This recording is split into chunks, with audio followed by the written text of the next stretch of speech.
হ্যাঁ শোনো, ওই ব্যবসার সব দায় দায়িত্ব আমি জিএম সাহেবকে বুঝিয়ে দিয়েছি। কিন্তু তোমার হজে যেতে তো এখনো 1 মাস বাকি বাবা।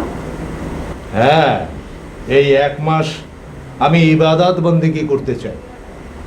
বাড়ির সবাই নামাজ কালাম না পড়লে, মানে শরীয়ত মতো চলাফেরা না করলে আমার ইবাদত পূর্ণ হবে না, আমার হজ কবুল হবে না।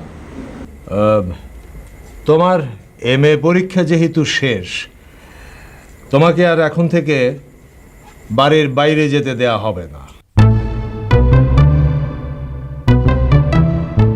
এখন থেকে তুমি ঘরের মধ্যেই থাকবে। তা কি করে সম্ভব বাবা? আমার প্র্যাকটিক্যাল পরীক্ষা তো এখনো শেষ হয়নি। মাঝে মধ্যে ভার্সিটি যেতে হবে, বান্ধবীদের সাথে দেখা করতে হবে, শপিংয়ে যেতে হবে। ঠিক আছে, একান্ত যদি যেতেই হয় তবে বোরখা পরে যাবে। আমি মনস্থির করেছি হজে যাবার আগে আমি তোমার বিয়ে দিয়ে দেব। বিয়ে?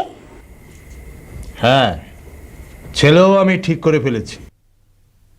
শহরের বিশিষ্ট ব্যবসায়ী হাজী আজমল সাহেবের একমাত্র ছেলে। আমার মতামতের কোনো মূল্য নেই? আছে, তবে ইহকালে পরকালে কি করে তুমি সুখী হবে সে ব্যাপারে তোমার চাইতে আমি বেশি জানি। আল্লাহ আল্লাহ। আমি মসজিদে যাচ্ছি, এশার নামাজ শেষ করে আমি ফিরব। খেয়ে যাবে না? কি খাবে? আখি কাজকর্ম ফেলে দিয়ে জিকির করছে। তাই নাকি? খুব ভালো কাজ করছে।